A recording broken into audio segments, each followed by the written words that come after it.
Welcome in dream high academy में आपका स्वागत है। फोर्थ लेक्चर है ये, जी हाँ। 1000 MCQ सीरीज़ का ये फोर्थ लेक्चर है और हर लेक्चर में हम कोशिश करते हैं कि 50 MCQs को हम कवर करेंगे। तो आज का पहला क्वेश्चन है, जी हाँ, who was the vice Roy of India when Indian National Congress was formed. तो आपका जो वाइस रॉय था इंडियन नेशनल कांग्रेस का कौन था? Lord Curzon, lord Ripon, lord Dufferin, lord Irwin? जी नहीं, लॉर्ड कर्जन भी नहीं था, लॉर्ड इरविन भी नहीं था, लॉर्ड रिपन भी नहीं था और लॉर्ड डिफरेंट था। जी हाँ, लॉर्ड डिफरेंट था। लॉर्ड रिपन का जो समय था वो 1880 से लेके 1884 तक था और लॉर्ड डुफेरन का समय जो था वो 1884 से लेके 1888 तक था। चलिए आगे बढ़ लेते हैं। सेकंड क्वेश्चन आपकी तरफ आ रहा है। Do or die was the slogan raised during quit India movement by, जी हाँ, डू और डाई का करो या मरो स्लोगन जो है वो जब क्विट इंडिया मूवमेंट लॉन्च किया गया तो किसने दिया था? एस.सी. बोस, महात्मा गांधी, जवाहरलाल नेहरू, आसिफ अली? तो इसका जो सही आंसर है वो है महात्मा गांधी। जी हाँ, महात्मा गांधी ने ये ऑप्शन जो है वो दिया था, डू और डाई का स्लोगन। चलिए हम यहाँ पे जो है वो थोड़ा सा जो हमने पिछले लेक्चर्स कंप्लीट किया तो उसका जो क्वेश्चन है मैं आपके सामने रख रहा हूँ। उसका जो सही आंसर है वो डिस्क्रिप्शन में आप यानी आप कमेंट बॉक्स में उसका सही आंसर जो है वो लिख लीजिएगा। तो क्वेश्चन आपकी ओर आ रहा है, जी हाँ। जी हाँ, क्वेश्चन आप देख सकते हो यहाँ पे। एक क्वेश्चन यहाँ पे है, RIN mutiny was started in the year. जो रिन म्यूटिनी थी वो कब हुई थी और किस ईयर में स्टार्ट हुई थी? एक क्वेश्चन। और आपके सामने दूसरा क्वेश्चन आ रहा है और सेकंड क्वेश्चन आपकी ओर आ रहा है, who was the viceroy of India when quit India movement broke out? जी हाँ, who was the viceroy of India when quit India movement broke out? इन दोनों क्वेश्चंस के जो आंसर्स है वो आप कमेंट बॉक्स में लिख सकते हो। चलिए हम आगे कंटिन्यू करें। Question number 153, who is popularly known as Lokhitwadi? जी हाँ, लोकहित वाडी किसे कहा जाता है? तो वो थे गोपाल हरि देशमुख। आगे बढ़ लेते हैं। 154 क्वेश्चन आपकी ओर आ रहा है, who was the founder of Bharat माता सोसाइटी? भारत माता सोसाइटी जो थी उसके फाउंडर कौन थे? जी हाँ, अजीत सिंह इसके फाउंडर थे। आगे बढ़ लेते हैं।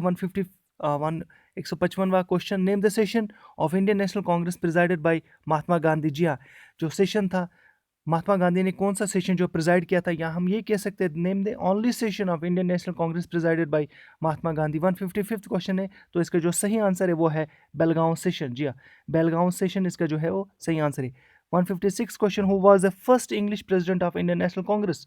हमेशा ये क्वेश्चन पूछे जाते हैं कि who was the first Muslim president of Indian National Congress, was the first English president of Indian National Congress, who was the first, जी हाँ, women president of Indian National Congress? तो इस तरह से क्वेश्चन पूछे जाते हैं। तो इंग्लिश जो first English president of Indian National Congress थे वो थे जॉर्ज यूल। 156 क्वेश्चन। फिर 157th क्वेश्चन वो आपकी तरफ आ रहा है, who organized Shivaji festival to mobilize masses during the freedom struggle?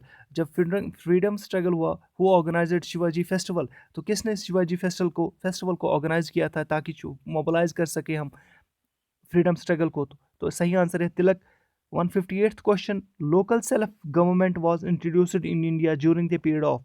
जी हाँ, जो लोकल सेल्फ गवर्नमेंट है तो किस वाइसराय के दौर में इसको इंट्रोड्यूस किया गया था, या किस वाइसराय को? यहाँ पे एक और क्वेश्चन आप याद रख लीजिएगा, local self government was introduced by lord Ripon, इसका सही आंसर है। लेकिन lord Ripon is also called the father of local self government in India. Lord Ripon is also called the father of local self government in India. 159th question आपकी ओर आ रहा है, name the institution founded by Mahatma Gandhi? Mahatma Gandhi कौन कौन से institution जो वो सेटअप किए थे, या कौन सा इनमें से इंस्टीट्यूशन सेटअप किया था? उसका सही आंसर है साबरमती आश्रम। 160 question, in Kerala salt Satyagraha was started under the leadership of? तो जो साल्ट सत्याग्रह था केरला में किसने स्टार्ट किया था और किसकी लीडरशिप में स्टार्ट हुआ था? तो वो थे के केलीपन। जी हाँ, केलप्पन। आगे बढ़ लेते हैं। 161st question, which of the following dispute made Gandhi ji to undertook a fast for the first time? तो पहली बार, जी हाँ, ये क्वेश्चन हमेशा पूछे जाते हैं कि पहली बार कौन सा डिस्प्यूट था जिसकी वजह से इंडिया में गांधी जी ने फास्ट फॉर फर्स्ट टाइम किया, यानी पहली बार जो है वो फास्ट स्टार्ट किया? तो यहाँ पे जो आपका सही आंसर है वो है अहमदाबाद मिल स्ट्राइक। 162nd क्वेश्चन आपकी ओर आ रहा है, when was the Bengal province partitioned by lord Curzon? Lord Curzon ने बंगाल प्रोविंस को कब जो है वो पार्टिसिपेट किया था? इसका जो सही आंसर है वो है 1905 में, 1905 में। Who led the salt Satyagraha in Madras presidency? Madras presidency में जो साल्ट सत्याग्रह था वो किसने हेड किया या किसने लीड किया? तो वो थे सी राजा गोपालाचारी। सी राजा गोपालाचारी, यहाँ पे एक और क्वेश्चन आपको मैं देने वाला हूँ। सी राजा गोपालाचारी जो है वो last governor general of free India है, और या इंडियन बॉर्न गवर्नर जनरल है। Only Indian born governor general या viceroy is none other than C. Rajagopalachari. 164th question: Who renamed Andaman Nicobar Island as Shaheed and Swaraj Deep during the national movement? National movement में इंडोमान and Nicobar जो island है वो किसने कहा कि ये शहीद एंड स्वराज द्वीप है? तो Subhash Chandra Bose is the right answer. 165 fifth question: Jallianwala Bagh massacre took place in the city of, Jallianwala Bagh massacre किस सिटी में हुआ? जी हाँ, अमृतसर में हुआ था। 166 क्वेश्चन आपकी ओर आ रहा है। Who was the president of Indian National Congress at the time of Indian independence? जब इंडियन इंडिपेंडेंस हुई तो इंडियन नेशनल कांग्रेस के प्रेसिडेंट कौन थे? जी हाँ, very important question. Who was the president of Indian National Congress? Who was the president of Indian National Congress at the time of Indian independence? तो इसका जो सही आंसर है वो है Acharya Kripalani. 167th question: name the summer capital of India during British rule. During British time में India की जो समर कैपिटल थी वो कौन थी? आपके सामने ऑप्शन जो है वो यहाँ पे दिए गए हैं: Kashmir, Manali, Darjeeling, Shimla, and Shimla is the right answer. 168th question: who among the following participated in 3 round table conferences? जो 3 राउंड टेबल कॉन्फ्रेंसेस हुए तो उसमें जो है वो किसने पार्टिसिपेट किया, यानी तीनों में, all the 3 round table conferences? तो वो थे B R Ambedkar. 169th question: how many followers of Mahatma Gandhi participated in जो दांडी मार्च हुआ था? तो स्टार्ट में 78 ने पार्टिसिपेट किया था। 170th question: when did cabinet mission came to India? Cabinet mission India में कब आया, किस डेट पे आया, किस साल आया? तो वो इसका जो सही आंसर है वो है 1946। 1946 को कैबिनेट मिशन जो है वो इंडिया में आया था। चलिए आगे बढ़ लेते हैं।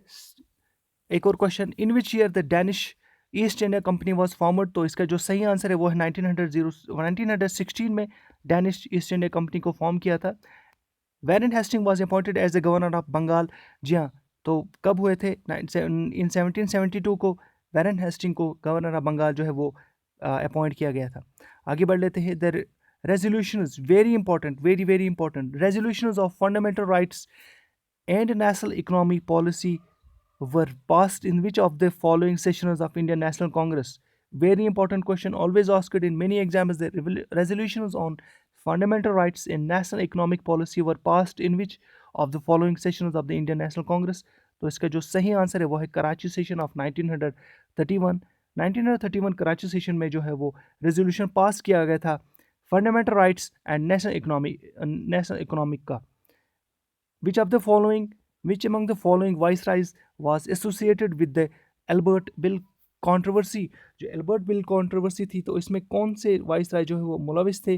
तो इसमें मुलविस जो वाइसराय थे वो थे लॉर्ड रिपन। इसका जो सही आंसर है। आगे बढ़ लेते हैं। Subhash Chandra Bose was re-elected the president of Indian National Congress at the Tripura session in 1939 by defeating candidate Gandhi candidate. तो गांधी जी की कैंडिडेट को वहाँ पे डिफीट मिल गई और एक बार फिर जो है वो री इलेक्ट हो गए Subhash Chandra Bose as the president of Indian National Congress. तो वो उनकी जो यानी हरीफ या राइवल कैंडिडेट जो हम कह सकते हैं इंडियन नेशनल कांग्रेस के उस वक्त या गांधी जी की कैंडिडेट थे वो थे पिताबाई सीतारामैया। आगे बढ़ लेते हैं। Question number 6: the Pioneer of communism in India was? India में जो कम्युनिज्म थे है उसका जो पॉइनियर कौन है? एम.एन. रॉय। आगे बढ़ लेते हैं। Which among the following great revolutionaries was the brain behind the Chittagong armoury raid? जब चिटागोंग आर्मरी रेड होता है तो उसका जो ब्रेन होता है एक्चुअल में वो है सूर्या सेन। आगे बढ़ लेते हैं। The revolutionary organization Abhinav Bharat society was founded in 1904 by? ये वी.डी. सावरकर ने फाउंड किया था अभिनव भारत सोसाइटी और ये 1904 में किया था। जी हाँ, वी.डी. सावरकर का फुल नाम है विनायक दामोदर सावरकर। आगे बढ़ लेते हैं।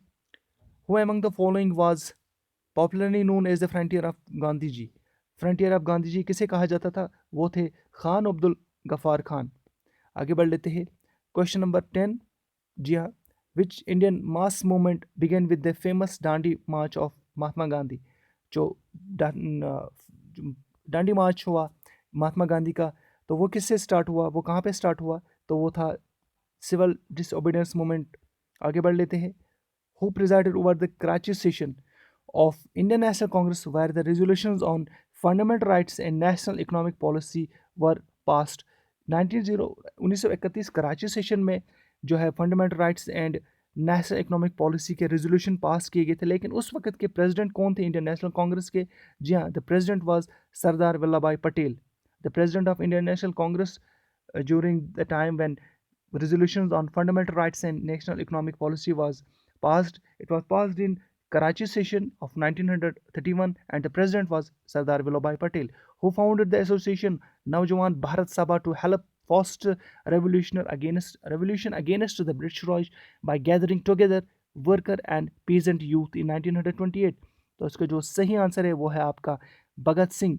जी हाँ, Bhagat Singh is the right answer. आगे बढ़ लेते हैं। New India and commonwealth newspapers were started by new India और कॉमनवेल्थ जो है न्यूज़पेपर्स किसने स्टार्ट किया था? वो एनी बेसेंट थी जिन्होंने ये स्टार्ट किया था। आगे बढ़ लेते हैं। In the tenure of which governor general an attempt was made for the first time to codify Hindu and Muslim customary laws. तो पहली बार किस गवर्नर जनरल के दौर में एक अटेम्प्ट किया कि हम जो है वो कॉडिफाई करेंगे हिंदू एंड मुस्लिम लॉज को? तो वो थे वारन हेस्टिंग्स। जी हाँ, वारन हेस्टिंग्स के दौर में हिंदू एंड मुस्लिम लॉज को कॉडिफाई किया गया था। The only session of Indian National Congress जो भी हमने पहले ही अब पढ़ा, the only session of Indian National Congress which was presided by Mahatma Gandhi was held at, तो वो बेलगांव सेशन था। आगे बढ़ लेते हैं। What was the name of the first news paper to announce the partition of Bengal on July 6, 1905? पहला newspaper कौन था जिसने अनाउंस किया कि पार्टीशन ऑफ बंगाल होने वाला है? तो वो था संजीवनी। जी हाँ, संजीवनी वॉज स्टार्टेड बाय के मित्रा। संजीवनी न्यूज़पेपर में पहली बार पब्लिश किया गया था about partition of Bengal. In which country Indian independence committee was formed during the British era? In which country Indian independence committee was formed during the British era? तो वो सही answer है वो है जर्मनी। जी हाँ, चैनल को सब्सक्राइब कर लीजिएगा, वीडियो को लाइक कर लीजिएगा। जी हाँ, चलिए आगे बढ़ लेते हैं। In which year land holders society was established in India? तो वो था सही आंसर है 1838। आगे बढ़ लेते हैं। Under which among the following act civil services started in India? जो सिविल सर्विसेज है कब और किस एक्ट के दौर में स्टार्ट हुआ? वो है एक्ट ऑफ 1833। आगे बढ़ लेते हैं। Which among the following is called the Magna Carta of English education in India? तो Magna Carta of English education in India कहा जाता है वुड्स डिस्पैच को। आगे बढ़ लेते हैं। Who among the following founded the depressed class mission of India? Very important question. Depressed class mission of जो इंडिया था वो किसने स्टार्ट किया था? वो थे VR शिंदे। जी हाँ, विथल रामजी शिंदे ने स्टार्ट किया था depressed classes mission of India. Question number 22। जी हाँ, who among the following was the founder of the Paris Indian society? जो पेरिस इंडियन सोसाइटी थे उसके फाउंडर कौन थे? जी हाँ, वो थे बिकाजी कामा। आगे बढ़ लेते हैं। Which among the following organisation publish the journal called Indian sociologists? Indian sociologist journal किसने पब्लिश किया था इनमें से? जी हाँ, इंडियन हाउस ने वो पब्लिश किया था। इंडियन हाउस ने पब्लिश किया था जो पब्लिश किया था जर्नल कॉल्ड इंडियन सोशोलॉजिस्ट।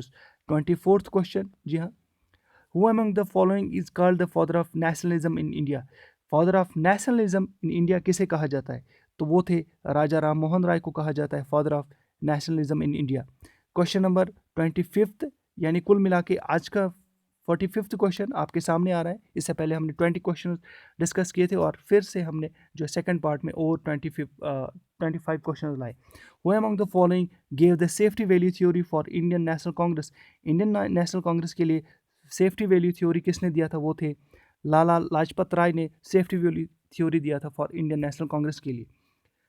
ये था आज का टॉपिक और इसमें हमने 45 MCQs इंडियन हिस्ट्री से जो है डिस्कस किया। जो बाकी सेशंस है उनका जो है लिंक डिस्क्रिप्शन में आप देख सकते हो। फर्स्ट और सेकंड का लिंक जो है वो डिस्क्रिप्शन में है, फर्स्ट लेक्चर्स का। Thank you very much.